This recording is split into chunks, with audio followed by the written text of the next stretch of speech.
အားလုံးပဲမင်္ဂလာပါ IT Land ရဲ့ sharing channel မှာပြန်လည်ကြိုဆိုလိုက်ပါတယ်ဒီနေ့ကျွန်တော်မျှဝေပေးသွားမယ့်အကြောင်းအရာလေးကတော့မာတိကာနဲ့အတွင်းစာမျက်နှာတွေမှာပါတဲ့စာမျက်နှာနံပါတ်တွေကိုမြန်မာလိုတက်တဲ့နည်းလမ်းလေးကိုမျှဝေပေးသွားမှာပဲဖြစ်ပါတယ်ခင်ဗျာကျွန်တော်ရဲ့ရခိုင်တင်ခန်းစာမှာတော့စာမျက်နှာနံပါတ်တွေကိုအင်္ဂလိပ်လိုတက်တဲ့နည်းလမ်းလေးကိုမျှဝေပေးခဲ့ပြီးပြီလည်းဖြစ်ပါတယ်ရခိုင်တင်ခန်းစာကိုမကြည့်ရသေးဘူးဆိုရင်တော့ကျွန်တော်ရဲ့ YouTube channel လေးမှာတွားရောက်ကြည့်ရှုနိုင်ပါတယ်ဒီဗီဒီယိုလေးကမိတ်ဆွေအတွက်အကျိုးတစုံတရာရရှိခဲ့မယ်ဆိုရင်တော့ကျွန်တော်ရဲ့ YouTube channel လေးကို like and subscribe ပြုလုပ်ပေးကြပါဦးခင်ဗျာအဲ့တော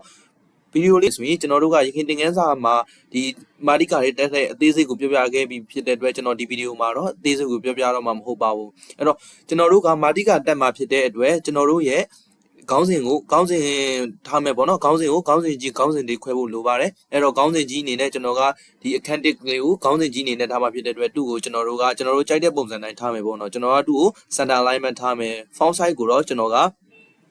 14လောက်သုံးမယ်ပေါ့နော်14သုံးပြီးကျွန်တော်ကဘိုးတင်မယ်ဘိုးတင်လိုက်တဲ့ဟိုဒါကိုကျွန်တော်ရဲ့ခေါင်းစဉ်ကြီးတစ်ခုအနေနဲ့ထားမှာဖြစ်တဲ့အတွက်ကျွန်တော်ကဒီမှာ heading ဆိုတဲ့နေရာလေးမှာ heading 1မှာကျွန်တော်က right click ထောက်တယ် average heading 2ဆိုတာလုပ်လိုက်တယ်အဲ့တော့ဟုတ်ပြီဒါဆိုရင်ကျွန်တော်ရဲ့ခေါင်းစဉ်ကြီးရလာပြီပဲဖြစ်ပါတယ်အဲ့တော့ခေါင်းစဉ်ကြီးရလာပြီနောက်ထပ်သူ့ရဲ့ခေါင်းစဉ်အခွဲလေးအနေနဲ့ကျွန်တော်ကဒီနမူနာ1ဆိုတာလေးကိုခေါင်းစဉ်အခွဲအနေနဲ့ထပ်ထားချင်တာဖြစ်တဲ့အတွက်သူ့ကိုကျွန်တော်က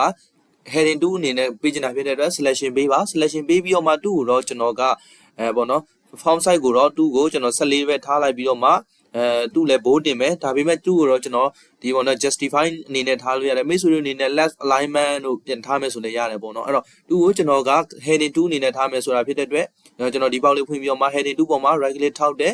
average heading 2ဆိုတာနှိပ်လိုက်တယ်ဒါဆိုရင်ကျွန်တော်တို့ရဲ့ခေါင်းစဉ်ဒုတိယခေါင်းစဉ်အခွဲလေးရလာပြီဒုတိယခေါင်းစဉ်အခွဲရလာပြီကျွန်တော်မှတတိယခေါင်းစဉ်အခွဲတိထားချင်တာဖြစ်တဲ့အတွက်ဒီမှာကျွန်တော်တတိယခေါင်းစဉ်ခွင့်နဲ့နမူနာ 1.1 ဆိုတာလေးကိုကျွန်တော်က selection တစ်ချက်ပေးတယ် selection ပေးပြီးတော့သူ့ကိုတော့ကျွန်တော်က font size ကတော့ပေါ့နော်ဒီမှာ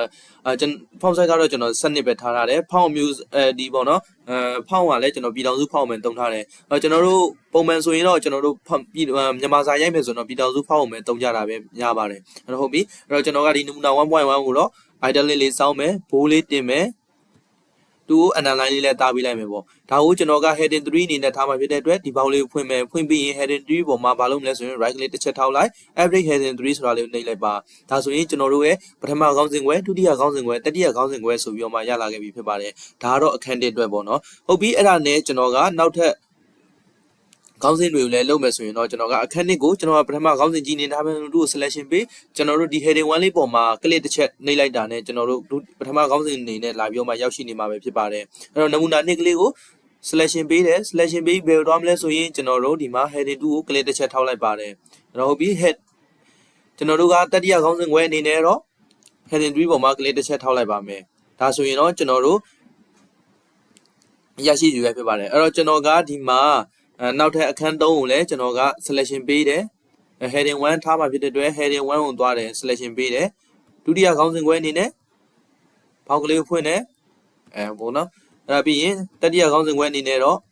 heading 3လေးကိုထားပေးလိုက်ပါတယ်အဲ့တော့ဒီလိုပုံစံရလာခဲ့ပြီဟုတ်ပြီကျွန်တော်တို့ကဒါကိုကျွန်တော်တို့ရဲ့စာအုပ်တအုပ်ထုတ်တော့မှာဖြစ်တဲ့အတွက်ပေါ့နော်တေဘယ်ကို content လုပ်ဖို့အတွက်မာတိကာတက်ဖို့အတွက်ကိုကျွန်တော်တို့ကပြင်ဆင်ထားပေးပြီလည်းဖြစ်ပါတယ်အဲ့တော့ပြင်ဆင်ထားပြီးပြီဒါပြီးရင်ဘာလုပ်ဖို့လိုအပ်တယ်လဲဆိုရင်ဘာလုပ်ရမလဲဆိုရင်ကျွန်တော်တို့အနေနဲ့ပေါ့နော်အဲ့တော့ဒီမှာဘာလုပ်ရမလဲဆိုရင်ကျွန်တော်တို့ကမာတိကာလောက်မှာဖြစ်တဲ့အတွက်မာတိကာဆိုတာကျွန်တော်တို့စာအုပ်တအုပ်ရဲ့ဟိုအပေါ်ဆုံးမှာရှိတဲ့ဖြစ်တဲ့အတွက်ကျွန်တော်တို့ကစာရွက်လေးအပေါ်ဘက်မှာစာရွက်လေးတစ်ရွက်ရအောင်လုပ်ပါမယ်အဲ့တော့စာရွက်ယူတဲ့အခါမှာကျွန်တော်ပြောတဲ့နီလန်းတိုင်းတာစာရွက်ကိုယူစေချင်ပါတယ်ကျွန်တော်တို့ပုံမှန်စာရွက်ယူတဲ့နီလန်းတွေရှိတယ်ဒါပေမဲ့ဒီနီလန်းလေးနဲ့ပဲကျွန်တော်ကတော့ယူစေချင်တယ်ဒီဘာလို့လဲဆိုတော့ကျွန်တော်ပေါ့နော်ရှေ့တင်ခန်းစာတွေမှာလည်းပြောခဲ့ပူပါတယ်အဲ့တော့ဒီမှာကျွန်တော်ကဒီမှာကာစာလေးချတယ်အခန်းဆိုတဲ့ဟိုမှာကာစာလေးချပြီးတော့မှဘယ်ကိုသွားမလဲဆိုရင်၄ယောက်ထဲသွားလိုက်တယ်၄ယောက်ထဲသွားပြီးတော့မှဒီမှာ break ဆိုတာရှိတယ် break ဆိုတဲ့နေရာမှာကျွန်တော်ကပေါ့နော်ဒီမှာ next space ဆိုတာကိုတစ်ချက်ရွေးလိုက်ပါ next space လို့ရွေးလိုက်တဲ့အခါမှာဒီမှာဒီအပေါ်မှာကျွန်တော်တို့ပေါ့နော်စာရွက်လွတ်လေးတစ်ရွက်ရောက်လာခဲ့ပြီအဲ့တော့ဒီစာရွက်လေးရောက်လာတဲ့အခါမှာကျွန်တော်ကရှေ့တင်ခန်းစာမှာလို့ပဲဘယ်ကိုသွားမလဲဆိုရင်reference ကိုသွားတယ်တေဘယ်ကို content ဆိုတာကိုတစ်ချက်နှိပ်လိုက်တယ်တေဘယ်ကို content လေးကိုနှိပ်ပြီးရင်ဟိုမှာပေါ့နော်တေဘယ်ကို content နှိပ်လိုက်တယ်နှိပ်ပြီးတဲ့အခါမှာကျွန်တော်တို့ကဘာလဲဆိုရင်ကိုထားခြင်းတဲ့တေဘယ်ကို content ပုံစံလေးရွေးလိုက်ပါရွေးလိုက်တဲ့အခါမှာဒီမှာကတော့ကျွန်တော်တို့ပေါ့နော်စာမျက်နှာနံပါတ်တွေကအင်္ဂလိပ်လိုတက်နေတော့ဒါကိုက ဒါကိုကဘယ်လိုပုံစံမျိုးရချင်တာလဲဆိုတော့မြန်မာလိုရချင်တာဟိုမြန်မာလိုအဲ့ဒီလိုမသွားသေးခင်ဒီမှာကျွန်တော်တို့စာမျက်နှာနံပါတ်တက်တဲ့အခါမှာအခန်း1ကိုကျွန်တော်တို့ကစာမျက်နှာ1မှာပဲတက်ချင်တာစာမျက်နှာ1လို့ပဲတက်ချင်တာပေါ့နော်အဲ့တော့စာမျက်နှာ1ကနေပြီးစပြီးတက်ချင်တယ်ဆိုရင်ကျွန်တော်ရခင်သင်ခန်းစာမှာပြောခဲ့တဲ့အတိုင်းလေးပဲအဲ့တော့ကျွန်တော်တို့စချင်တဲ့စာမျက်နှာ1ကနေစချင်တဲ့ရှေ့ကိုတွားမယ်ပေါ့နော်စာမျက်နှာ1ကနေစချင်ပြီးတော့ကျွန်တော်ကဒီမှာဘယ်ကိုတွားမလဲဆိုရင် insert ထဲကိုတွားလိုက်ပါတယ် insert ထဲတွားတယ် insert ထဲတွားပြီးတော့မှဒီမှာ page number ဆိုတာရှိတယ် page number ရှိတယ်မှာကျွန်တော်က bottom of page မှာကျွန်တော်ဒီမှာအလဲလေးရွေးလိုက်ပါတော့ပေါ့နော်အဲ့တော့ဒီမှာဒီလိုပုံစံလေးရလာတဲ့အခါမှာနံပါတ်1လို့သူတက်နေပြီဘယ်မှာတွက်တက်တာလဲဆိုရင် table ကို content မှာတက်ချင်တာကျွန်တော်တို့က table ကို content မှာစာမျက်နှာနံပါတ်1လို့မတက်ချင်ဘူးအဲ့တော့ဒီအခန်း1ရှိတဲ့စာမျက်နှာမှာပဲစာမျက်နှာနံပါတ်1ကနေစပြီးတက်ချင်တယ်ဆိုရင်ကျွန်တော်ရခင်သင်ခန်းစာမှာလိုပဲဒီနေရာလေးမှာကလစ်တစ်ချက်ထောက်ပါထောက်ပြီးရင်ဘယ်ကိုသွားရမလဲဆိုရင်ကျွန်တော်တို့ဒီမှာ header and footer ဆိုတဲ့တက်ထဲမှာ link to previous ဆိုတာရှိတယ်အဲ့ဒီကောင်လေးကိုတစ်ချက် click ဖြုတ်ခဲ့လိုက်ပါဖြုတ်ပြီးရင်ဘယ်ကိုပြန်သွားမလဲဆိုရင်ကျွန်တော်တို့က page number ကိုပြန်သွားပါ format page number ဆိုတာရှိတယ်အဲ့ဒီမှာ start as ဆိုတာရှိပါတယ် start ကိုသွားပြီးရင် okay ဆိုတာလေးတစ်ချက်နှိပ်ခဲ့လိုက်ပါဒါမှဒါဆိုရင်ကျွန်တော်တို့စာမျက်နှာနံပါတ်1ကနေစပြီးတော့မှတက်လာပြီပဲဖြစ်ပါတယ်အဲ့တော့ဒီစာမျက်နှာနံပါတ်1လေးကိုကျွန်တော်တို့ကမြန်မာလိုတက်ချင်တာဖြစ်တဲ့အတွက်ဒီစာမျက်နှာနံပါတ်1ကလေးကို selection တစ်ချက်ပေးပါပေးပြီးရင်ဘယ်ကိုသွားမလဲဆိုရင်ကျွန်တော်တို့ home tab ထဲကိုသွားလိုက်ပါသွားပြီးရင်ဒီမှာဘာရိုက်ပေးရမလဲဆိုရင်ကျွန်တော်တို့ကပေါ့နော်ပြည်ထောင်စု number ဆိုတာလေးကိုရိုက်ပေးရပါမယ်ပြည်ထောင်စု number font လေးကိုရိုက်မှတာကျွန်တော်တို့ရဲ့ဒီပေါ့နော်စာမျက်နှာနံပါတ်တက်တာတွေကဘယ်လိုပြောမလဲမြန်မာလိုတက်မှာပဲဖြစ်ပါတယ်အဲ့တော့ကျွန်တော် enter တစ်ချက်ခောက်လိုက်တဲ့အခါမှာဒီမှာစာမျက်နှာနံပါတ်ကိုမြန်မာလိုတက်နေပြီပဲဖြစ်ပါတယ်အဲ့တော့ကျွန်တော်အခန်းလေးကိုကြည့်နေမှာနော်မိတ်ဆွေတို့မြင်တဲ့အတိုင်းပဲစာမျက်နှာ1နဲ့3ဆိုပြီးတော့မှမြန်မာလိုတက်နေပြီပဲဖြစ်ပါတယ်ဟုတ်ပြီဒါဆိုရင်တော့ကျွန်တော်တို့ကဒီစာမျက်နှာကိုတော့မြန်မာလိုတက်ပြီးပြီအပေါ်မှာကျွန်တော်တို့တစ်ချက်တွက်ကြည့်မယ် table ကိုတက်မှာတော့ဒီမှာစာမျက်နှာနံပါတ်ကြီးရှိနေတယ်ကျွန်တော်တို့ကဒီမှာစာမျက်နှာနံပါတ်မတက်ချင်တာဖြစ်တဲ့အတွက် best page နှိပ်ဖြတ်လိုက်လို့ရတယ်ဒါမှမဟုတ်ကျွန်တော်တို့ပုံမှန်ဆိုရင်ရှိတယ်ဗျာဘယ်လိုပြောမလဲဒီမှာကျွန်တော်တို့ရောမကဏ္ဍနဲ့တက်တဲ့ဟာမျိုးတွေလည်းရှိတယ်အဲ့တော့သူ့ကိုရောမကဏ္ဍနဲ့တက်ချင်တယ်ဆိုရင်လည်းဘယ်ကိုသွားမလဲ header and footer တက်ထဲသွားပြီးတော့မှ page number ကိုသွားပြီးတော့မှကျွန်တော်တို့ဒီ format page number ဆိုတဲ့နေရာလေးမှာဘာလို့ရေးမလဲဆိုရင်ကျွန်တော်တို့က start at ဆိုတာလေးတစ်ချက်ရွေးပြီးရင်ဒီ box လေးမှာ number format ဆိုတဲ့အထက်မှာ box လေးတစ်ချက်ဖွင့်ပြီးတော့မှဒီမှာဒီမှာရောမကဏ္ဍကိုရွေးဒီလိုရွေးရုံနဲ့မပြီးသေးဘူးဘယ်လိုထပ်လုပ်ရအောင်လဲဆိုရင်ကျွန်တော်တို့အောက်မှာတက်ချင်တာဖြစ်တဲ့အတွက်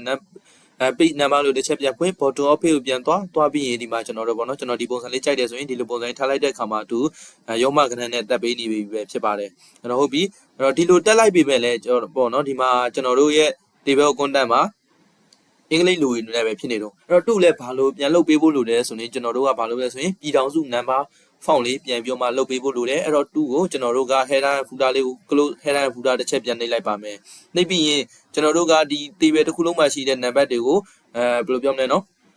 ်မြန်မာလိုတက်ချင်တာဖြစ်တဲ့အတွက် table content ကို click တစ်ချက်ထောက်ပြီးရင်ဘယ်ကိုသွားမလဲဆိုရင်ဒီမှာဒီ SL 30ကိုတစ်ချက်နှိပ်လိုက်ပါနှိပ်တဲ့အခါမှာအကုန်လုံး selection ဝင်သွားရင်ကျွန်တော်တို့ကဒီဘက်မှာလာပြီးတော့မှပြည်ထောင်စု number font လေးကိုရိုက်ထည့်ပေးရမှာဖြစ်ပါတယ်နော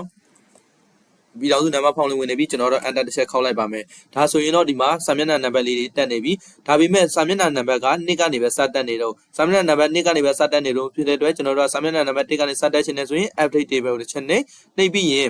update page number only ဆိုတာလည်းနှိပ်လို့ရပါတယ်အောက်ကကောင်လေးကိုနှိပ်မယ်ဆိုလည်းရတယ်အဲ့တော့ကျွန်တော်အပေါ်ကောင်လေးပဲနှိပ်ပြီးတော့မှ okay တစ်ချက်နှိပ်လိုက်ပါမယ်ဒါဆိုရင်တော့ကျွန်တော်တို့ရဲ့စာမျက်နှာနံပါတ်ဟာစာမျက်နှာနံပါတ်1ကနေပြီးတော့မှစပြီးတော့မှတက်လာပြီပဲဖြစ်ပါတယ်အဲ့တော့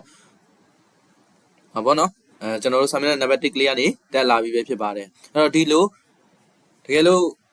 ဒီသင်ခန်းစာလုပ်တဲ့အခါမှာတချို့နေရာတွေမှာမရှင်းလင်းမှုတွေရှိရဆိုရင်တော့ကျွန်တော်ရခင်ကတင်ပေးခဲ့တဲ့စာမျက်နှာနံပါတ်တက်တဲ့နည်းလေးကိုပြန်ပြီးမှကြည့်နိုင်ပါတယ်ကျွန်တော်ဒီလိုစာမျက်နှာနံပါတ်မြန်မာလိုတက်တဲ့နည်းလေးကိုဘာကြောင့်မို့တင်ပေးရလဲဆိုရင်တော့ကျွန်တော်ကိုလည်းဒီပေါ့နော် comment တွေမှာမေးတာလေးတွေရှိကြတဲ့အတွက်ကျွန်တော်စာမျက်နှာနံပါတ်ကိုမြန်မာလိုtable content မာတိကာမှာဘယ်လိုတက်တဲ့ရမလဲဆိုတာကိုပြန်ပြောမှရှင်းလင်းတင်ပြပေးတာပဲဖြစ်ပါတယ်အခုလိုအဆုံးထိကြည့်ရှုပေးကြရတဲ့အတွက်အားလုံးကိုကျေးဇူးတင်ပါတယ်ခင်ဗျာနောက်ထပ်နားမလည်တာရှိတာတွေသိချင်တာရှိတာတွေရှင်လဲကျွန်တော်ရဲ့ဗီဒီယိုလေးcomment အောက်မှာဝင်ပြီးမှမှန်ခဲ့နိုင်ပါတယ်